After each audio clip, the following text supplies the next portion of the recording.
Hello बच्चों, welcome back to online classes of Aadi career point. और आज है day 6 of PYQ master stroke series और हम कंटिन्यू कर रहे हैं पॉलिटिकल साइंस सब्जेक्ट। और आज के इस वीडियो में भी हम कंटिन्यू करेंगे विद 4 मार्क्स क्वेश्चन। हाँ, लेकिन आज का वीडियो जरा छोटा होगा शायद, क्योंकि आज हम 4 मार्क्स के क्वेश्चंस कवर करने वाले हैं। तो चलिए स्टार्ट करते हैं विद फर्स्ट क्वेश्चन।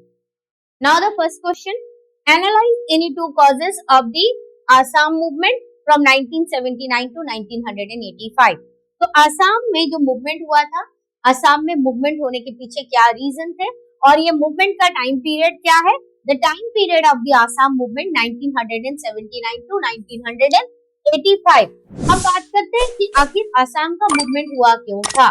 तो आसामीज जो है, what they suspected there were a huge number of illegal Muslim Bengali settlers। तो आसाम में उन्होंने पाया कि बहुत सारे जो है इलीगल बंगाली मुस्लिम सेटलर्स पहुंच गए हैं। और ये क्या इंडिया से बिलोंग करते? नहीं, ये इंडिया से नहीं, बल्कि वो कहां से बिलोंग करते थे? वो बांग्लादेश से बिलोंग करते थे। तो अब बात करते हैं कि आखिर इन इलीगल मुस्लिम बंगाली सेटलर से आसामियों को क्या प्रॉब्लम हुआ।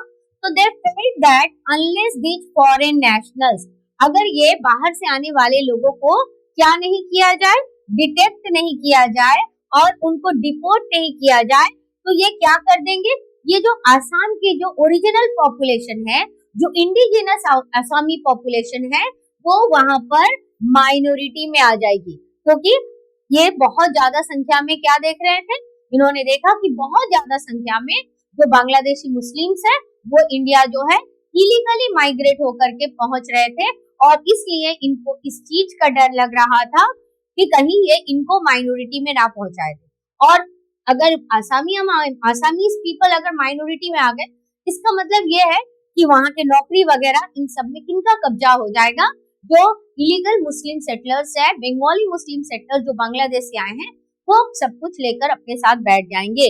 And they also felt that there natural resources, अब इनके पास में नेचुरल रिसोर्सेज क्या है, तो आसाम के पास में जो नेचुरल रिसोर्सेस है उसमें से टी, ऑयल एंड कोल जो है वेरी इंपॉर्टेंट है।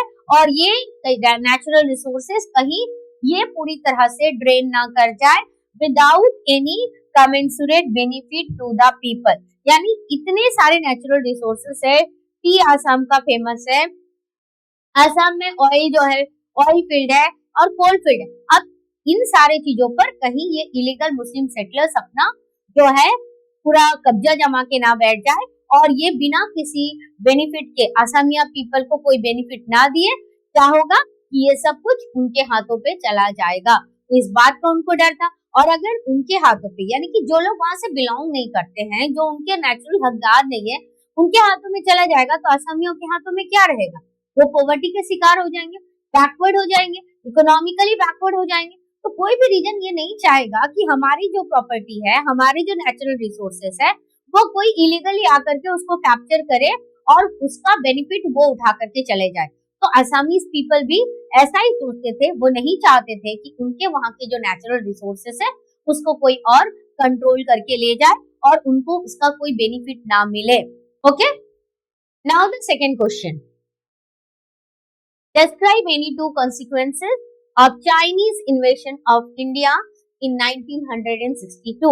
तो चाइना ने इंडिया पर कब अटैक किया? चाइना ने इंडिया पर अटैक किया 1962 में, यानी इंडो चाइना वार का टाइम पीरियड क्या है बच्चों? It was 1962। अब जब चाइना ने इन्वेशन किया, तो जब भारत पर चाइना ने अटैक किया, तो उसका भारत पर क्या इफेक्ट हुआ? इस वार के बाद भारत पे उसका क्या रिजल्ट होता है, कॉन्सिक्वेंस कैसा होता है, प्रभाव क्या पड़ता है, वो इस क्वेश्चन में पूछा गया है। तो कॉन्सिक्वेंसेस ऑफ चाइनास इन्वेशन, तो चाइनास इन्वेशन के कॉन्सिक्वेंसेस पढ़ने से आगे आपको एक चीज बता दूं कि इस टॉपिक से किस तरह के क्वेश्चन बनते हैं। तो अगर हम इंडो चाइना वार पढ़ते हैं, तो यहाँ से पहला क्वेश्चन बनता है, that is what were the causes behind Indo China war, कि इंडो चाइना वार के पीछे कॉजेस क्या है। ठीक है, अब उसके बाद में कॉजेस में जो आपके 2 इम्पोर्टेंट कॉजेस है उस पर सेपरेट क्वेश्चन बन सकता है। 2 इम्पोर्टेंट कॉजेस को लेकर के, तो पहला कॉज है बॉर्डर डिस्प्यूट, दूसरा कॉज है तिब्बत इशू, राइट। तो इस पर सेपरेट क्वेश्चन बनते हैं। अब इसके बाद में चाइना ने जो भारत पर अटैक किया वो अलग से।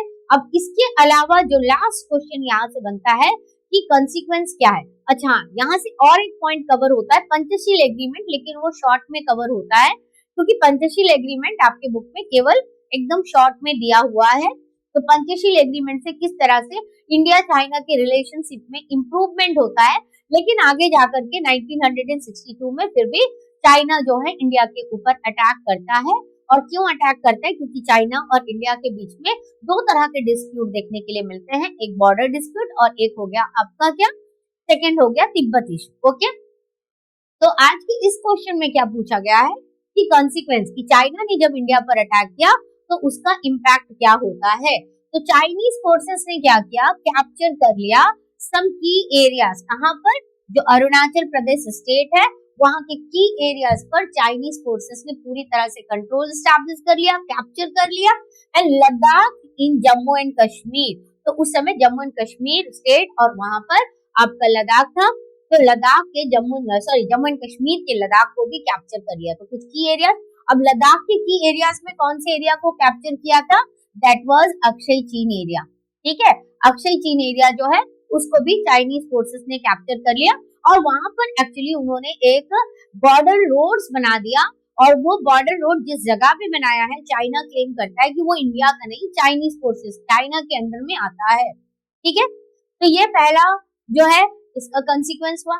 नेक्स्ट क्या होता है, it indented India's image at home and abroad. अब इंडेंटेड का मतलब क्या है? तो student very important, Indo China war में इंडिया ने बहुत ही बड़ा डिफीट फेस किया था, हार फेस किया था। और क्यों हार फेस किया था एक्चुअली? तो देखिए, इंडिया 1947 में इंडिपेंडेंस गेन करता है, राइट। अब जब भारत ने इंडिपेंडेंस गेन किया तो क्या ब्रिटिशर्स ने कोई स्पेशल आर्मी स्ट्रक्चर इंडिया का डिजाइन किया था क्या? नहीं, ब्रिटिशर्स ने कोई आर्मी स्ट्रक्चर इंडिया का डिजाइन नहीं किया था। अभी हमारा देश चलना ही शुरू हुआ था और उसमें चाइना ने भारत के ऊपर अटैक कर दिया। अब ये अटैक तो एक तरह से धोखा था ना, तो ये अटैक जो किया उसके लिए इंडिया तो प्रिपेयर ही नहीं थी। और इंडिया प्रिपेयर नहीं थी, इंडिया की मिलिट्री भी उस समय उतनी स्ट्रांग नहीं थी। तो अब इसके वजह से क्या हुआ, इंडिया को हार फेस करना पड़ा और जिसकी वजह से इंडिया का इमेज जो है होम एंड अब्रॉड, यानी कि अपने देश में, देश के अंदर, लोगों के अंदर, कि इंडियन गवर्नमेंट ने क्या चाइना के इंटेंशन को समझा ही नहीं था कि आखिर जवाहरलाल नेहरू जी क्या कर रहे थे जब चाइना इस तरह की रणनीति बना रहा था, जब चाइना इंडिया पर अटैक करने के प्लान बना रहा था, राइट। तो होम एंड अब्रॉड, विदेशों में भी भारत के लिए जो है भारत की इमेज डाउन होता है। लेकिन इसका एक बेनिफिट भी होता है, that it alerted the Indian leadership to the volatile situation in the north east region of India. तो अब एक और पॉइंट आता है कि नॉर्थ ईस्ट इंडिया जो है, जो एकदम सेपरेट रीजनल पार्ट है इंडिया का, तो वहां पर किस तरह का वॉलेटाइल सिचुएशन है, हम उसको अनदेखा करके नहीं रह सकते हैं, because that particular part sharing border with home. That particular part जो है हमारा नॉर्थ ईस्ट, वो चाइना के साथ बॉर्डर शेयर कर रहा है, इवन म्यांमार के साथ बॉर्डर शेयर कर रहा है, बांग्लादेश के साथ बॉर्डर शेयर कर रहा है ना। और इसमें सबसे ज्यादा प्रॉब्लमेटिक एक्चुअली कौन है? सबसे ज्यादा प्रॉब्लमेटिक चाइना है। तो इस जगह पे हमें अपनी फोर्सेस को हमेशा तैनात रखनी होगी, हमेशा कोई भी ऐसे जो इवेंचुअलिटीज हो सकते हैं, कोई भी ऐसे सडन अटैक के लिए भी तैयार रहना पड़ेगा। तो ये अलर्ट जो है इंडियन लीडरशिप को एक सबसे पहला बात, एक माने उनको डायरेक्शन मिल गया कि भाई आप उस इलाके को ऐसे छोड़ नहीं सकते हो। And it expose the military weakness of India, जो मैंने ऑलरेडी बताया कि भारत की मिलिट्री वीकनेस को भी एक्सपोज हो गया कि भारत की मिलिट्री कितनी वीक है। तो क्यों वीक थी ये मैंने आपको ऑलरेडी बताया। हाँ, लेकिन इसके बाद भारत ने अपनी मिलिट्री को स्ट्रॉन्ग किया और उसके बाद जब 1965 में पाकिस्तान ने इंडिया पर अटैक किया था, तो भारत ने उसका कैसे डटकर सामना किया और कैसे पाकिस्तान को हार देखना पड़ा, ये सब हम जानते हैं। लेकिन ये सारी इवेंट जो है 1960 बाद जब इंडिया ने अपनी मिलिट्री को स्ट्रॉन्ग किया, क्योंकि उन्हें समझ में आ गया कि हमारे दो साइड, दो ऐसे दुश्मन खड़े हैं और ये कभी भी हमें धोखा दे सकते हैं, कभी भी हम पर अटैक कर सकते हैं, तो बेटर है कि हम अपने आप को तैयार रखें। Okay, and next one, some of the top army commanders. तो कुछ जो टॉप आर्मी कमांडर्स थे उन्होंने या क्या किया, आइदर रिजाइन दिया या तो फिर रिटायर हो गए, क्योंकि ये देखा गया कि ये आर्मी ऑफिसर्स जो इतने टॉप में बैठे हैं वो भी जो है को जज नहीं कर पाए, सिचुएशन को जज नहीं कर पाए, तो इसीलिए उनके जिम्मेदारी उन्होंने लेते हुए या तो रिजाइन कर दिया या तो रिटायर हो गया। अब बात करते हैं who was the defense minister of India at that time। Question लिख के रखिएगा, who was the defense minister of India, who was the defense minister of India at the time of what, at the time of Indo-China war, at the time of what, at the time of Indo-China war, ठीक है, Indo China war के time पे who was the defense minister, so who was the defense minister at the time of Indo China war, that was minister was V Krishna Menon, ठीक है, तो V Krishna Menon जो है he was the defense minister and he was a very close associate of Nehru, had to leave the cabinet, तो उन्होंने जो है अपना पद छोड़ दिया, उन्होंने भी नेहरू के कैबिनेट को छोड़ दिया, ठीक है। एंड नेहरू स्ट्रैचर, अब नेहरू जी जिनको अपने माने वर्ल्ड लेवल में उनको एक पावरफुल स्टेट्समैन के रूप में जाना जाता था, लेकिन चाइना वार की वजह से नेहरू का जो पर्सनल फिगर है, नेहरू का जो पर्सनल इमेज है वो भी डाउन होता है। So Nehru stature suffered as he was severely criticised for his native assessment of the Chinese intention and lack of military preparedness, कि आखिर नेहरू जी से इतनी बड़ी गलती कैसे हो गई। वो नेहरू जी जिसने भारत को एक रिप्रेजेंटेटिव डेमोक्रेसी बनाने के लिए पूरे दुनिया से चैलेंज ले लिया, लेकिन चाइना के इंटेंशन को नेहरू जी नहीं समझ पाए। क्या हो गया था उनको कि वो चाइना के इंटेंशन को नहीं समझ पाए और इसकी वजह से उनको भी क्रिटिसिज्म फेस करना पड़ा। और पहली बार ऐसा हुआ था, for the first time no confidence motion against his government was moved and debated in the Lok Sabha. पहली बार नेहरू जी के अगेंस्ट में नो कॉन्फिडेंस मोशन, उनके गवर्नमेंट के अगेंस्ट में नो कॉन्फिडेंस मोशन पार्लियामेंट में लाया गया, मूव किया गया। हाँ, ये अलग बात है क्योंकि उस समय मेजोरिटी कौन सी पॉलिटिकल पार्टी की थी, उस समय मेजोरिटी थी कांग्रेस पार्टी की, तो ये नो कॉन्फिडेंस मोशन एक्चुअली पास नहीं हो पाया, लेकिन मूव तो किया गया। थिंग इज व्हाट कि मूव तो किया गया है ना।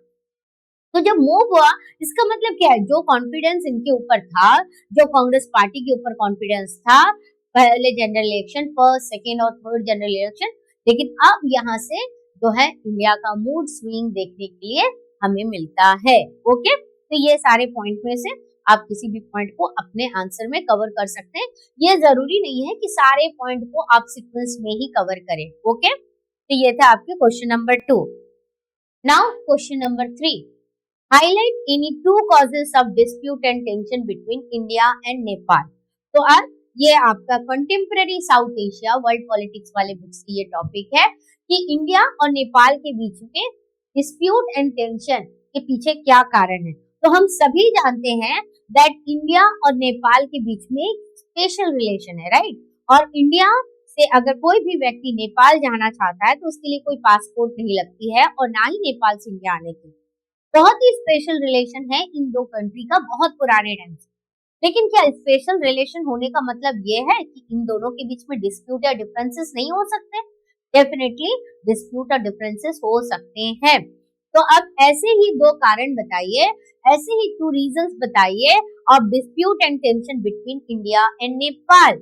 So the government of India and Nepal have had trade relation dispute in the past. तो वेरी इंपॉर्टेंट पॉइंट कि गवर्नमेंट ऑफ इंडिया और नेपाल के गवर्नमेंट में किस तरह के डिस्प्यूट थे, दोनों के बीच में ट्रेड रिलेटेड डिस्प्यूट थे। पुराने टाइम पे पास्ट में दोनों के बीच में ट्रेड रिलेटेड डिस्प्यूट थे, ठीक है। अब ये जो ट्रेड रिलेटेड डिस्प्यूट है, तो अब इससे इसका इम्पैक्ट दोनों के रिलेशन पे क्या पड़ रहा है, that Indian government has expressed its displeasure at the warm relationship between Nepal and China। तो भाई नेपाल इंडिया का बहुत अच्छा दोस्त है, नेपाल और इंडिया के बीच लोग जो है विदाउट पासपोर्ट वीजा के आना जाना करते हैं। लेकिन अगर नेपाल चाइना के साथ दोस्ती बढ़ाएगा तो इंडिया को तो डर लगेगा ना, इंडिया को तो टेंशन होगा ना। क्या पता, क्योंकि नेपाल एक छोटा सा देश है, क्या पता चाइना उसको मीडिएटर बना करके वो इंडिया तक पहुंचना चाहता है। चाइना की इंटेंशन को तो समझना मुश्किल है। तो ऐसे कंडीशन पे अगर नेपाल और चाइना के बीच में बहुत वार्म रिलेशनशिप डेवलप होगा तो उसको लेकर के इंडियन गवर्नमेंट को डिस्प्लेजर तो होगा ही। And at this Nepal government Nepal government inaction against anti Indian element, ठीक है। और किसको लेकर के, नेपाल गवर्नमेंट का inaction against what, anti Indian elements, यानी एंटी इंडियन एलिमेंट्स को भी कहीं ना कहीं ऐसा लग रहा था उनको, यानी गवर्नमेंट को लग रहा था कि नेपाल की गवर्नमेंट एंटी इंडियन एलिमेंट्स को कहीं सपोर्ट तो नहीं कर रही, तो इसलिए इंडियन गवर्नमेंट जो है इसको लेकर के बहुत ज्यादा विजिलेंट होगी। क्योंकि एक मुसीबत एक बार तक ठीक है ना, चाइना ने तो अटैक कर ही दिया था, चाइना की इंटेंशन को समझा नहीं, लेकिन अब चाइना के टाइम पे जो गलती हो गई वो बाकी पड़ोसी देश के टाइम पे तो हम वो गलती नहीं करेंगे कि नेक्स्ट हमारा पड़ोसी देश क्या कर रहा है, किसके साथ वो दोस्ती कर रहा है और क्यों दोस्ती कर रहा है, उस दोस्ती का हमारे ऊपर क्या इम्पैक्ट होगा, इसको लेकर तो इंडियन गवर्नमेंट को विजिलेंट होना ही पड़ेगा, right. So now next point, that is the Mao movement in Nepal is also seen as a security threat। तो नेपाल में माओइस्ट मूवमेंट चल रहे थे। अब माओइस्ट मूवमेंट को लेकर के भी क्या टेंशन था कि कहीं इसका कोई सिक्योरिटी, इंडिया के सिक्योरिटी पर तो कोई खतरा तो नहीं है। And by the Indian government and given the rise of naxalite, तो भारत में भी कहीं इसका इम्पैक्ट नक्सलाइट मूवमेंट को और तेजी करने में ना हो जाए इन इंडियन स्टेट, जैसे कि Bihar in the north to Andhra Pradesh in the south, right. ये हो गया माओ मूवमेंट को लेकर के, क्योंकि नेपाल में माओइस्ट जो है बहुत एक्टिव थे, तो अब उसे लेकर के इंडिया में भी डर लगा हुआ था। नेक्स्ट क्या है, नेपाल एक्यूजेस इंडिया। अब क्या लगता है कि हर समय इंडिया ही बोल रहा है कि नेपाल की गलती है, क्या नेपाल इंडिया को लेकर के डिससेटिस्फाइड नहीं हो सकता है? नेपाल भी इंडिया को लेकर के डिससेटिस्फाइड हो सकता है। तो Nepal accuses India for interfering in her internal affairs. तो दूसरी तरफ नेपाल बोल रहा है कि भाई ठीक है, इंडिया के साथ हमारा स्पेशल रिलेशन है, पुराने टाइम से बहुत अच्छा है, लेकिन क्यों इंडिया हमारी इंटरनल मैटर पे इंटरफेयर कर रहा है? नेपाल को ऐसा लगता है कि India is interfering in the internal matters of Nepal, right. और नेपाल को इससे नाराजगी है। And having design over it's river water and hydroelectricity and preventing Nepal from getting easier access to the sea through Indian territory। तब नेपाल क्या है, Nepal is a landlocked nation, ठीक है। हमारे जो नेशन जो आपके नेबर्स है, जैसे कि नेपाल हो गया, भूटान हो गया, तो ये आपके क्या है, लैंडलॉक्ड एरियाज है, ठीक है। इनके पास अपना कोई सी कनेक्टिविटी नहीं है। अगर इनको सी रूट को यूज करना है तो इनको इंडिया से होकर के जाना पड़ेगा। तो नेपाल क्या कर रहा है, Nepal accuses India of interfering in her internal matter, of having design over what, its river water and hydroelectricity and preventing Nepal from what, preventing Nepal from getting what, easier access. कि भाई आप हमें क्यों रोक रहे हैं, आपके थ्रू तो हम समुद्र तक पहुंच सकते हैं, लेकिन आप हमारे समुद्र में जाने का रास्ता रोक रहे हैं। आपके पास समुद्र है तो आपके साथ जब अच्छा रिलेशनशिप है तो आप हमारे लिए ऑब्स्टेकल क्यों क्रिएट कर रहे हैं, ये नेपाल गवर्नमेंट का कहना है। Okay, now question number 4, highlight any 2 causes. यानी कि इस क्वेश्चन में, इस पर्टिकुलर आज के वीडियो में सब कॉजेस ही पढ़ रहे हैं।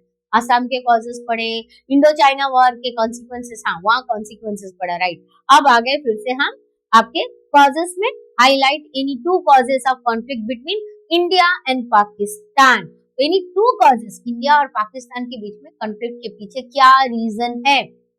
तो सून आफ्टर द पार्टीशन, देखिए अब क्यों रीजन है, तो रीजन तो खुद पाकिस्तान है ना, उन्होंने ही तो सिचुएशन ऐसे क्रिएट किए कि जिसकी वजह से कॉन्फ्लिक्ट तो बढ़ती चली गई।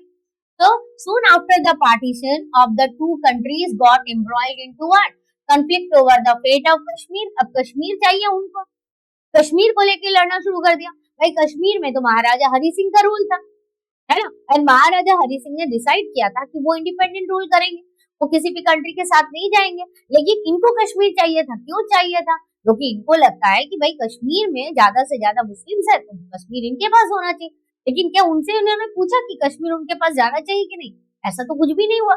लेकिन इनका इंटेंशन था कि कश्मीर पाकिस्तान को मिलना चाहिए, ये इनके साथ धोखा हुआ, कश्मीर इनको क्यों नहीं मिला। तो याद रखिएगा कि पार्टीशन ब्रिटिश टेरिटरीज का हुआ था, प्रिंसली स्टेट का नहीं।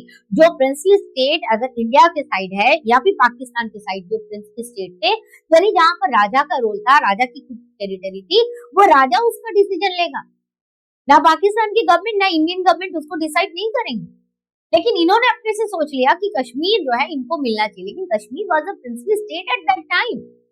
Okay, so India's conflict with Pakistan is also our strategic issues, like what, control of which, control of Siachen glacier को लेकर के, and on the acquisition of army, and both government continue to be suspicious, दोनों ही government एक दूसरे के ऊपर suspicious है, एंड डेफिनेटली इंडियन गवर्नमेंट तो होगा ही, क्योंकि हमारी पॉलिसी कभी भी नहीं है कि हम जाकर के पहले अटैक करें, है ना।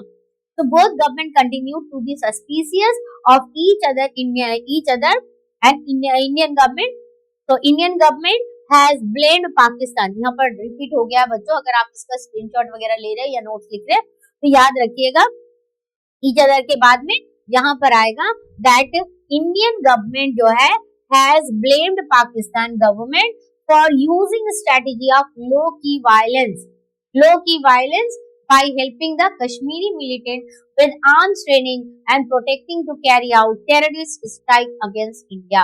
इंडियन गवर्नमेंट क्या बोल रही है, पाकिस्तान को ब्लेम कर रही है कि आप तो कश्मीर में जो है क्या कर रहे हो, टेररिस्ट एक्टिविटीज को लॉन्च कर रहे हो, कश्मीरी मिलिटेंट्स को आर्म्स देकर ट्रेनिंग देकर के सपोर्ट कर रहे हैं कि वो इंडिया के लिए प्रॉब्लम्स क्रिएट करते रहे और कश्मीर कभी भी शांत ना बैठे, ठीक है, ताकि किसी भी तरह से ये कश्मीर को अपने अंडर कंट्रोल में कर ले, ठीक है। तो ये इंडियन गवर्नमेंट का ब्लेम है, किसके ऊपर, पाकिस्तान के ऊपर। Okay, and the government of Pakistan, अब गवर्नमेंट ऑफ पाकिस्तान भी तो ब्लेम करेगा भाई, तो government of Pakistan in term blames the Indian government and its security agencies for fomenting trouble in the provinces of Sindh and Balochistan, कि भाई सिंध वाला इलाका और बलूचिस्तान वाले इलाके में इंडियन गवर्नमेंट जो है ना वो एक्चुअली ट्रबल क्रिएट कर रही है ताकि वहां जो है वो उस समय भारत में शामिल हो जाए, ठीक है। तो bitterness and hatred due to war of 1965 and 1971, अब इसके बाद आगे जाकर के दोनों के बीच में नफरत और कहां बढ़ती है, कहां कड़वाहट और बढ़ जाती है, 1965 और 1971 के वार के बाद, ठीक है। And India and Pakistan also have had problems over, तो क्या केवल वार ही प्रॉब्लम है, नहीं, रिवर वाटर शेयरिंग को लेकर के भी प्रॉब्लम है, और कौन से रिवर वाटर की शेयरिंग को लेकर के स्पेशली प्रॉब्लम था, दैट वाज इंडस वाटर। अब इंडस जो रिवर है वो इंडिया से ही जाती है पाकिस्तान की तरफ, हाँ इंडिया में उसका बहुत मिनिमम पार्ट है, बहुत कम एरिया को कवर करती है, पाकिस्तान में ज्यादा को कवर करती है, लेकिन जा तो रही है इंडिया को क्रॉस करके ना, तो इसे लेकर के इंडस वाटर को लेकर के दोनों के बीच में डिस्प्यूट था, and growing relation between Pakistan and China is also a cause of conflict, के अलावा पाकिस्तान जो है वो चाइना के साथ में बहुत अच्छे रिलेशन स्टैब्लिश कर रहा है, जिसकी वजह से भी इंडियन गवर्नमेंट को बहुत ज्यादा टेंशन है इसे लेकर के, पाकिस्तान को लेकर, क्योंकि इन दोनों कंट्री के साथ ही तो इंडिया की दुश्मनी है ना, दोनों कंट्री ने इंडिया को धोखा दिया है, पाकिस्तान भी अटैक करता है, चाइना ने भी 1962 में अटैक किया, चाइना कभी भी अपने फोर्सेस जो है बॉर्डर्स के पास में इंक्रीज कर देते, कभी भी वहां पर मिलिट्री मूवमेंट शुरू कर देते विदाउट एनी इंफॉर्मेशन, तो इन सारी चीजों को लेकर के एक टेंशन तो हमेशा ही बना रहता है, भले वैली बहुत शांत दिखती हो लेकिन टेंशन हमेशा बने रहते हैं। Okay, now the last question of today session, तो मैंने ऑलरेडी कहा था कि आज का सेशन बहुत छोटा होने वाला है बिकॉज देयर आर 5 क्वेश्चन, हाँ वेरी इंपॉर्टेंट, जितने भी मैंने सीरीज अब तक पीवाईक्यू के आपके लिए 2026 की प्रिपरेशन के लिए अपलोड किए हैं उनका सारा लिंक अगर जिन बच्चों ने नहीं देखा है तो डिस्क्रिप्शन बॉक्स में आपको मिल जाएगा, और स्टूडेंट अगर आपको ये वैल्यूबल लग रहा है तो प्लीज अपने दोस्तों के साथ ज्यादा से ज्यादा इसे शेयर कीजिए ताकि दूसरे बच्चे भी अपनी पढ़ाई को कंप्लीट कर पाए अच्छे से, राइट। तो now analyse the causes of what, armed struggle in Mizoram against India after 1989, तो armed struggle in Mizoram against India, अब मिजोरम अगेंस्ट इंडिया इसका मतलब क्या, मिजोरम इंडिया से अलग था, नहीं मिजोरम इंडिया से अलग नहीं था, Mizoram was the part of Assam, और मिजोरम जो है वो एक्चुअली क्या कर रहा था, उनको अलग से स्टेट के लिए डिमांड कर रहा था, तो इसको लेकर के मिजोरम के साथ में लड़ाई होती है कि क्यों वो आसाम गवर्नमेंट जो है वहां पर फमाइन जब हुआ था तो उस समय उन्होंने रेस्पॉन्स सही से नहीं दिया था, ठीक है, तो इसको लेकर मिजोरम को बहुत नाराजगी थी और इस वजह से मिजो नेशनल फ्रंट ने वायलेंट जो है मूवमेंट रेज किया था। नाउ अब यहाँ पर क्या है, demand for a separate country, separate state, separate country का डिमांड किया गया, which could not be accepted कि हम आपको एक नया देश बनाने का परमिशन कैसे दे दें, you are the part of India, okay, and some majors believe that they were never a part of. अब इन्होंने अलग कंट्री ही बनाने का क्यों डिमांड किया, इन्होंने अलग कंट्री ही बनाने का क्यों डिमांड किया? कुछ मीजोस जो है वो चाहते थे कि मिजोरम एक सेपरेट कंट्री बने, लेकिन क्यों सेपरेट कंट्री बने? क्योंकि उनका मानना है कि मिजोरम तो ब्रिटिश इंडिया का पार्ट नहीं थी and therefore they did not belong to the Indian union. अगर ब्रिटिश इंडिया का पार्ट नहीं है तो वो इंडियन यूनियन का भी पार्ट नहीं है, बिकॉज एज पर लॉजिक जो ब्रिटिश इंडिया का पार्ट था, जो ब्रिटिश प्रोविंसेस थे, जो डायरेक्ट ब्रिटिश गवर्नमेंट के अंडर कंट्रोल में थी, वो टेरिटरीज जो है वो इंडियन गवर्नमेंट के पास में जाएगी, लेकिन ये तो उनके पास था नहीं, तो फिर क्यों ये इंडिया का पार्ट बने? Next, Assam government failed. अब ये किसके अंडर कंट्रोल में थे आजादी के बाद? आसाम गवर्नमेंट के अंडर कंट्रोल में थे, लेकिन आसाम गवर्नमेंट जो है जब वहां 1959 में मिजोरम में जब फेमाइन हुआ था तो भाई आसाम गवर्नमेंट की तो जिम्मेदारी थी ना, क्योंकि मिजोरम तो उसी के अंडर में था, तो जब वहां प्रॉब्लम हुई है तो उसको रेस्पॉन्स करना चाहिए था, राइट? तो इनको उससे लेकर नाराजगी थी that Assam government failed to response adequately to the great famine of 1959 in Mizoram. Okay, now MNF that is Mizo national front under the leadership of, किसके लीडरशिप में? Under the leadership of Laldenga, right? Laldenga started an armed campaign against India which led to rise of insurgencies in what? In Mizoram। अब इसको लेकर के violent insurgency जो है मिजोरम में होने लगे। अब वायलेंट जो इंसर्जेंसी होने लगी जिसकी वजह से एक ऐसा पॉइंट भी आया जब इंडियन एयरफोर्स को यूज किया गया था, लेकिन बाद में लंबा ये लोग जो है लड़ाई करते करते दोनों साइड थक गए और बाद में जाकर के लालडेंगा के साथ में राजीव गांधी जी ने एग्रीमेंट किया और उसके बाद में मिजोरम जो है वो एक सेपरेट स्टेट बनता है, ना कि एक सेपरेट कंट्री। ठीक है, इस तरह से मिजोरम का प्रॉब्लम सॉल्व हुआ and now Mizoram is the part of India only, not a separate country. Okay, तो इतना आज के लिए बच्चों। आज के वीडियो में ये 5 क्वेश्चन, और बच्चों जितने वीडियोस अब तक दे दिए हर दिन आप कोशिश कीजिए 2 क्वेश्चंस कम से कम आप याद करके उसको लिखे, समझ करके उनको लिखे, ताकि आपकी पढ़ाई कंप्लीट हो। बैठे मत रहिए, ये मत सोचिए कि फरवरी में एग्जाम स्टार्ट हो रहा है, भाई फरवरी आने में टाइम नहीं लगेंगे, आपके प्री बोर्ड्स में आपके टाइम निकल जाएंगे, राइट? इसके साथ साथ उसके बाद आपका प्रैक्टिकल में टाइम निकल जाएगा, है ना? तो फिर टाइम बहुत कम बचता है, ये बहुत कम टाइम है। बहुत अच्छे से प्रिपरेशन कीजिए, अच्छे से रिवाइज कीजिए, क्योंकि syllabus completion is not the completion, माने कंप्लीट आपका प्रिपरेशन नहीं होता बोर्ड एग्जाम के बाद एग्जाम के लिए, बल्कि syllabus completion just the part, अभी हाफ रास्ते में है। इसके बाद जब हम रिवीजन करेंगे, जब हर चीज को, हर टॉपिक को दोबारा पढ़ेंगे और कई अलग अलग तरीके से पढ़ेंगे, इस तरह के क्वेश्चन सॉल्व करेंगे, तब जाकर के बोर्ड में पूछे जाने वाले ट्विस्टेड क्वेश्चन का आप आंसर कर पाएंगे। ओके, तो thank you for watching this video student, फिर मिलते हैं अगले वीडियो में।